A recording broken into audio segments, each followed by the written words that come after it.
Hello students. इससे पहले वाले लेक्चर्स में हमने फैट सॉल्युबल विटामिन्स के बारे में पढ़ा कि फैट सॉल्युबल विटामिन्स क्या होते हैं। फैट सॉल्युबल विटामिन्स के अंदर vitamin A, vitamin D, vitamin E और विटामिन के आते हैं। तो इससे पहले के लेक्चर्स में हमने vitamin A, vitamin D, vitamin E को अच्छे से डिस्क्राइब करा था और आज के लेक्चर में हम विटामिन के को डिस्क्राइब करेंगे।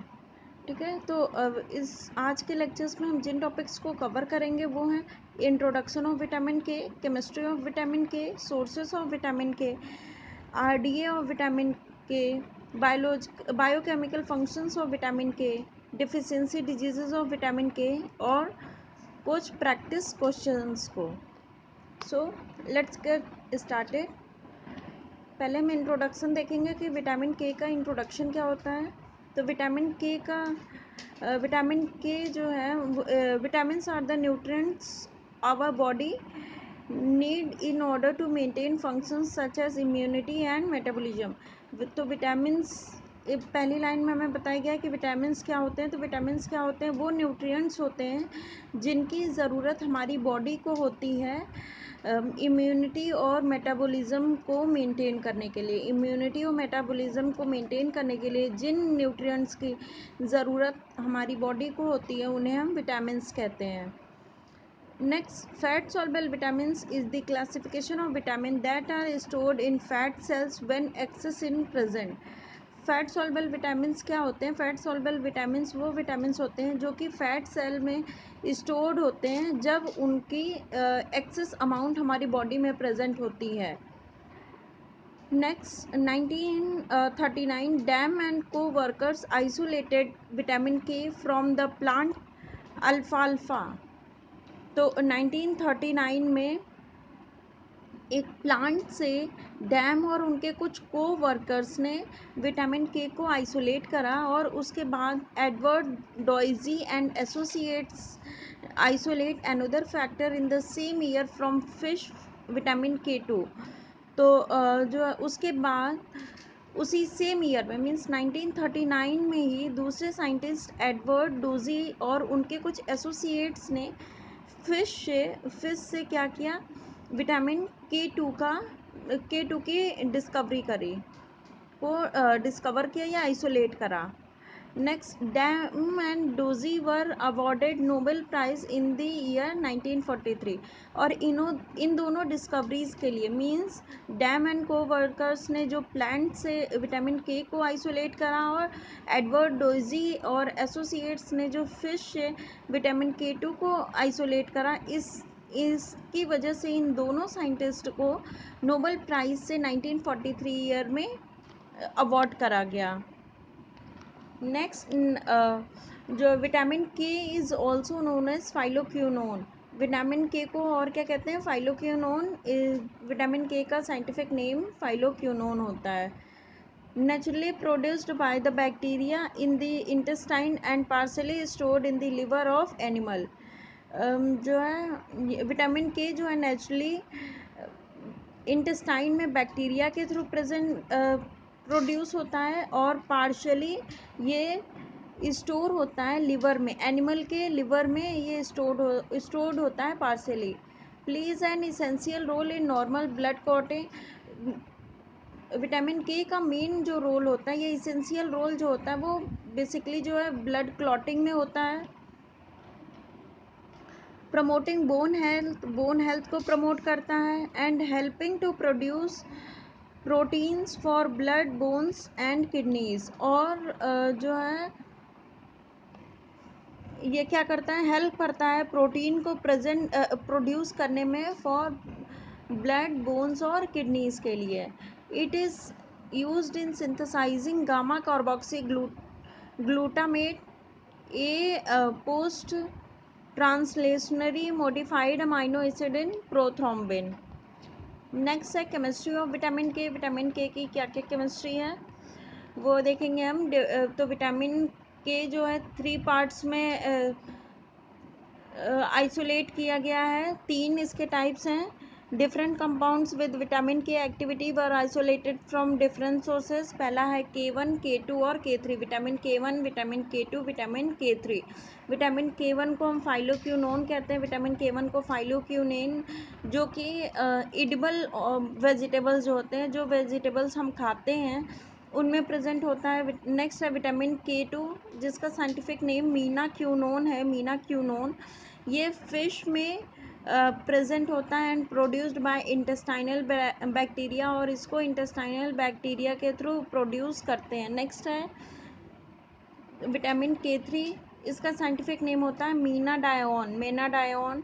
All compounds are structurally related to this similar compounds, और जो ये सारे कंपाउंड्स हैं, मीन्स विटामिन K1, K2 और K3, ये जो है इस कंपाउंड से स्ट्रक्चरली कुछ हद तक सेम होते हैं। तो ये स्ट्रक्चर है फाइलोक्यूनोन का।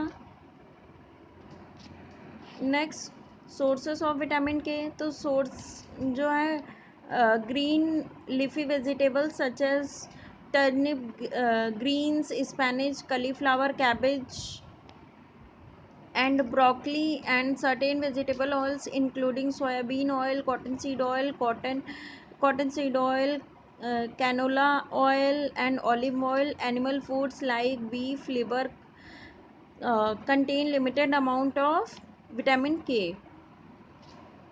नेक्स्ट है रिकमेंडेड डेली अलाउंस RDA या डेली रिक्वायरमेंट ऑफ विटामिन के।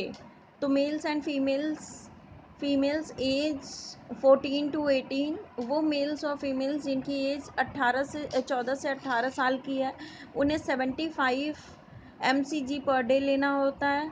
और males and females age 19 and older, जो 19 और 19 से ज़्यादा एज के मेल्स एंड फीमेल हैं, उनके लिए 90 mcg पर डे होता है। न्यू बॉर्न बेबी के लिए 500 to 1000 माइक्रोग्राम वंस, मतलब पर डे में एक बार इतना, और पर डे 1 to 6 मंथ्स के लिए 5 mg per day, 6 to 12 months के बेबीज़ के लिए 15 mg पर डे, एडल्ट्स के लिए 80 mg पर kg body weight divided per day, means 80 mg पर kg, जितना भी बॉडी वेट है उसके हिसाब से पर डे। नेक्स्ट है बायोकेमिकल फंक्शंस क्या क्या हैं विटामिन के। तो पहला तो ये मेन जो फंक्शन होता है वो ब्लड क्लॉटिंग में ये हेल्प करता है। मेन फंक्शंस क्या है? प्रमोशन ऑफ कोगुलेशन या clotting of blood by helping in post translational modification of clotting factor. Next है विटामिन के dependent clotting factor, factor 2, factor 7, factor 2, factor 7, factor 9, factor 10। Next, vitamin K acts as at the ribosomal level, combining with regulatory protein helps in synthesis of clotting factor. Next है plays an essential role in normal clotting. Normal clotting में ये essential role play करता है, promoting bone health and helping to produce proteins for blood, bones and kidneys. It is used in synthesizing gamma carboxy glutamate. ये gamma carboxy glutamate को synthesize करने में useful होता है। Post translationally modified amino acid in prothrombin की synthesis में भी use होता है विटामिन के का। नेक्स्ट है deficiency disease of vitamin K. Vitamin K की डिफिशिएंसी से कौन कौन से डिजीज़ बॉडी में होते हैं उसको हम पढ़ेंगे। तो vitamin K deficiency cause haemorrhagic disease of newborn. तो न्यूबॉर्न में ये हीमोरेजिक डिजीज़ कॉज करता है।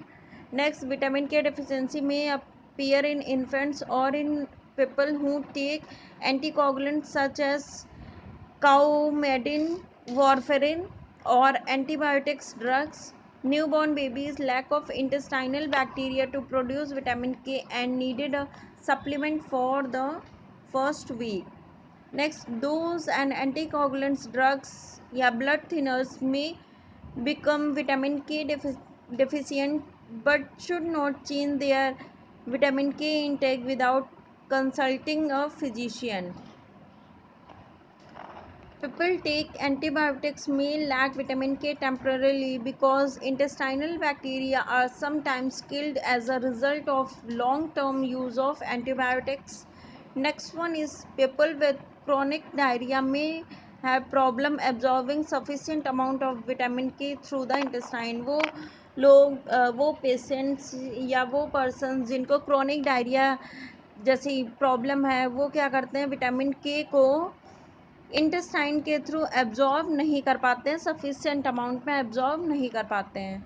नेक्स्ट, विटामिन के की टॉक्सिसिटी. विटामिन के की वजह से कौन कौन से टॉक्सिसिटी बॉडी में होते हैं? तो विटामिन के excessive amount can cause the breakdown of red blood cells and liver damage. तो टॉक्सिसिटी का क्या मतलब होता है कि जब कोई भी सब्सटेंस हम बॉडी में एक्सेसिव अमाउंट में ले लेते हैं या ज़्यादा अमाउंट उसकी हमारी बॉडी में हो जाती है तो वो क्या करता है, टॉक्सिसिटी कॉज करता है. ठीक है, तो विटामिन के जब बॉडी में ज़्यादा हो जाएगा, जब हम इनटेक बॉडी में ज़्यादा कर लेंगे विटामिन के का, तो क्या होगा, ये आरबीसीज को और लिवर डैमेज, आरबीसीज को ब्रेक डाउन कर देगा और लिवर डैमेज कर देता है. People taking blood thinning drugs और anticoagulants should moderate their intake of food with vitamin K because excess vitamin K can alter blood clotting times. तो वो पेशेंट्स जो कि एंटीकोगुलेंट्स लेते हैं या फिर ब्लड थिनिंग ड्रग्स लेते हैं, उनको क्या करना चाहिए, फूड में विटामिन के अमाउंट को मॉडरेट कर देना चाहिए, मतलब ज़्यादा नहीं लेना चाहिए. क्यों? क्योंकि एक तो हम जो ब्लड थिनिंग ड्रग्स या एंटीकोगुलेंट्स भी ले रहे हैं, दूसरा अगर हम फूड से विटामिन के को और लेने लगेंगे तो हमारी बॉडी में एक्सेसिव अमाउंट में विटामिन के हो जाएगा और जिसकी वजह से वो क्या होगा, ब्लड क्लॉटिंग टाइम को ऑल्टर कर देगा. लार्ज डोज ऑफ विटामिन के आर नॉट एडवाइज. हमारी कोई भी फिजिशियन या कोई भी जो है लार्ज डोज विटामिन के की एडवाइस नहीं करता है बॉडी में इंटेक करने के लिए. Next, practice questions. कौन कौन से क्वेश्चंस हैं जो विटामिन के टॉपिक से आ सकते हैं, जैसे कि down the different sources of vitamin के डिफरेंट सोर्सेस लिखने को आ सकते हैं. नेक्स्ट क्वेश्चन आ सकता है, what are the different biochemical functions of vitamin K. Biochemical functions vitamin K क्या क्या हैं. Next, describe the diseases caused by deficiency of vitamin K. Vitamin K की डेफिशिएंसी से कौन कौन से डिजीजेस हो सकते हैं. नेक्स्ट है, what are the deficiency effects of vitamin K. तो मतलब अगर विटामिन के की डेफिशिएंसी होती है तो वो कौन कौन से इफ़ेक्ट शो करेंगे. So class, this is all about vitamin के एंड यहाँ पे सारे टॉपिक्स जो फैट सॉल्युबल विटामिन्स के अंदर जो भी विटामिन्स आते हैं वो कवर हो चुके हैं. मींस फैट सॉल्युबल विटामिन्स क्या होते हैं वो भी डिस्क्राइब हो चुका है और फैट सॉल्युबल विटामिन्स के अंदर vitamin A, D, E and के विटामिन्स आते हैं, उनको भी डिस्क्राइब हो चुका है. सो अब नेक्स्ट लेक्चर में हम वाटर सॉल्युबल विटामिन्स के बारे में पढ़ेंगे. So thank you class.